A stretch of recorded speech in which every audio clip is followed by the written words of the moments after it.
This is SmorgasBorgnine with another First Impressions video. Today we're going to be taking a look at Sine Mora. Sine Mora is a shoot-'em-up game. It was actually developed by Digital Reality, published by Calypso Media, and Steam release was on November 9th, 2012. It's a side-scrolling shoot-'em-up, similar like R-Type or UN Squadron, games of that ilk. Has leaderboards, achievements, and you can actually play this with an Xbox 360 controller, which is what I will be doing. Not too many controls there. It does use an interesting mechanic.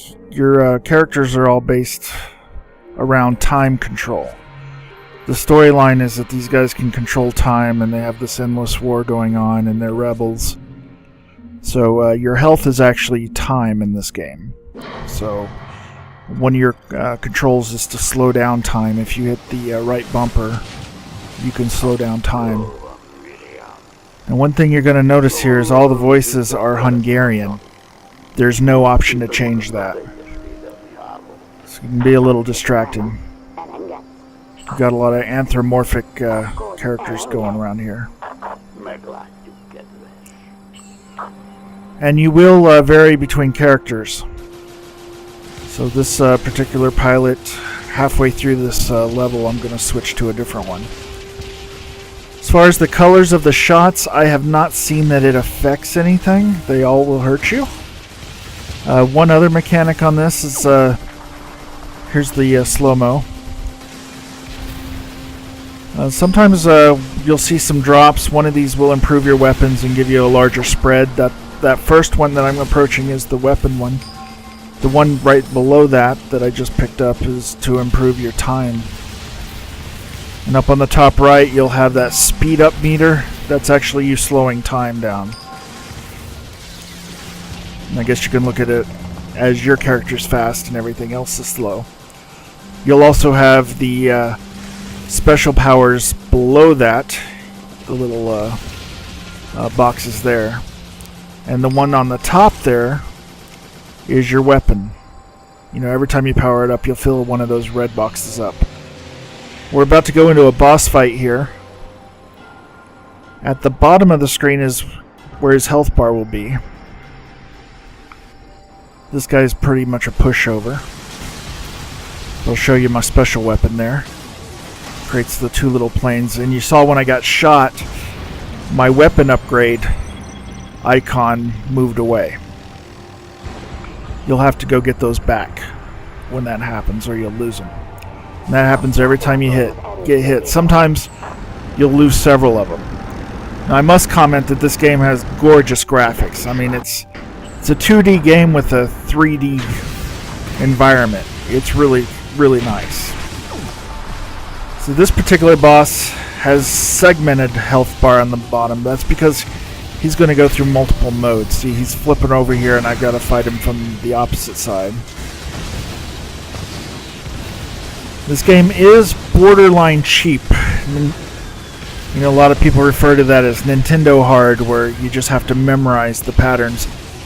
There are some patterns that you just cannot predict. It doesn't seem to be a safe spot at all, even when you slow down time. That can be kind of frustrating if you're not good at these games. And I'm not a shoot-'em-up person to begin with. You'll notice in the top middle I have that time countdown.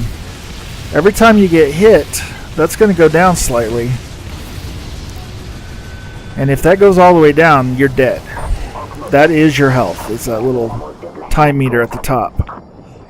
As you kill enemies, you'll get a little bit of a boost to that. And if you beat a boss, it'll have that little screen that says time synchronization, whatever. That actually the time just stabilized. That'll drain it all out and give you a new allotment of time. And yes, I am going to be going underwater in this stage. I still had my special ability active, so until it runs out, I'm going to have all these extra jets. Well, not really jets, these underwater planes. And they're dropping depth charges on me here, as well as the other enemies.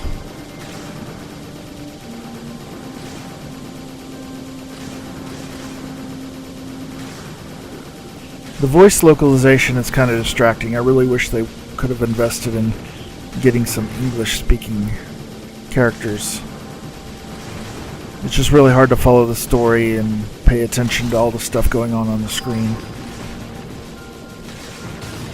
And try to keep up with it in subtitles if you want to know what's going on. Okay, and I believe I'm going to be switching over to a new character now.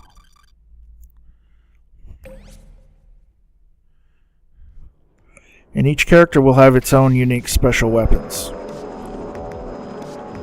And their planes will look a little different.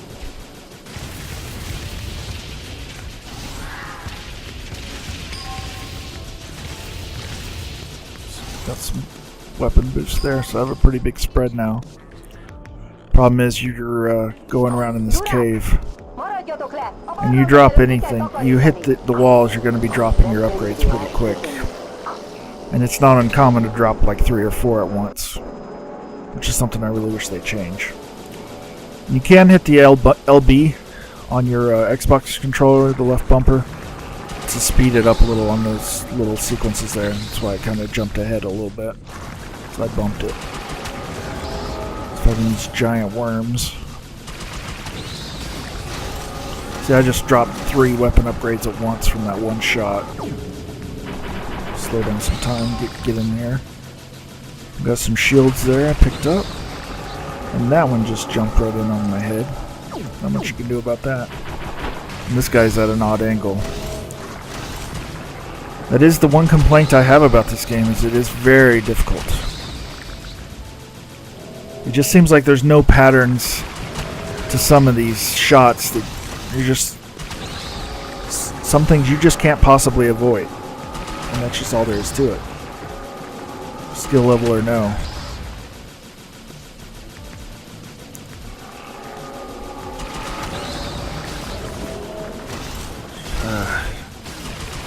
Losing more of them trying to get that one.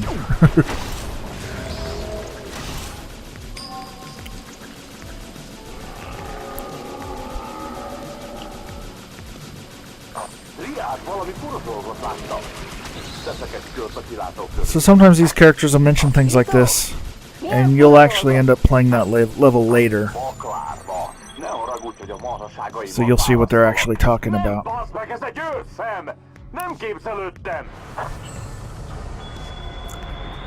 Okay, and this is a multi-tiered boss here we're gonna fight.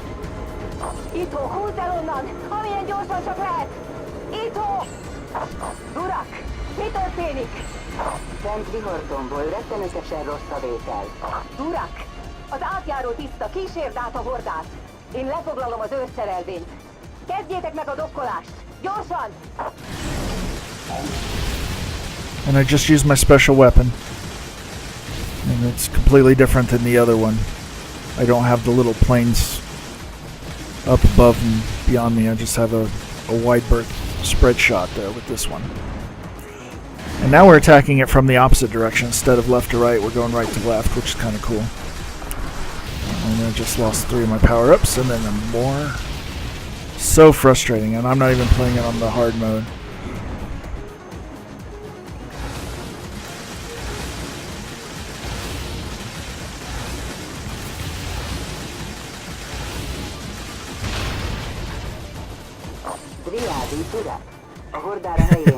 And they dragged me forward. I couldn't control them there, and I just hit the side of the train. I don't think it affected my time, though.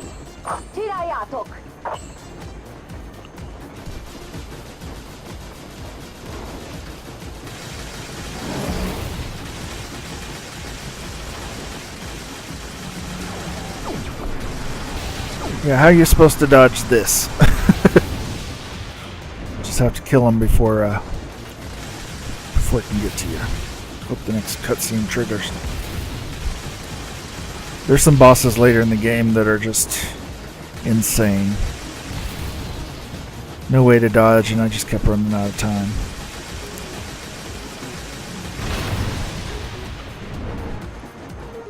There was one I literally got to the boss with 10 seconds left on the clock. Yeah, here, dodge this. Good luck. But I got to it with 10 seconds left, and And there was nothing I could do. Every time I died, it just restarted me at that 10-second point.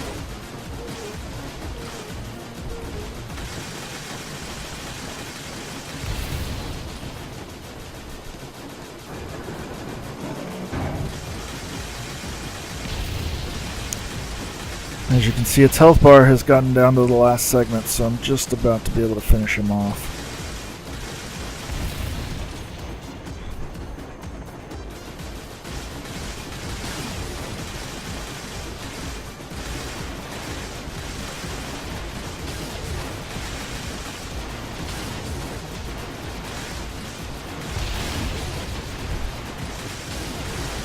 Sure wish I had some special weapon left.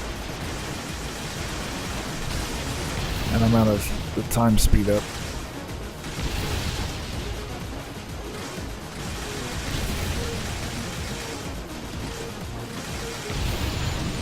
There we go. Itt urak, összecsomagoltunk, ismétlem összecsomagoltunk. Elindulunk a felszín felé. Kitűnő munka. And then once it's over, it'll give you a little piece of story and it'll rate you, give you all your points, and you'll go on to the next stage. But as far as my final impressions, this is a gorgeous shoot 'em up with the time mechanics are pretty cool. Again, punishing difficulty, bordering on Nintendo hard. And I really wish they'd done some voice localization so we can actually hear some of this in English. But it's really all I've got to say about this game. Anyway, thank you for watching my video. Please subscribe, leave me some comments, let me know how I'm doing. Appreciate it. Thank you.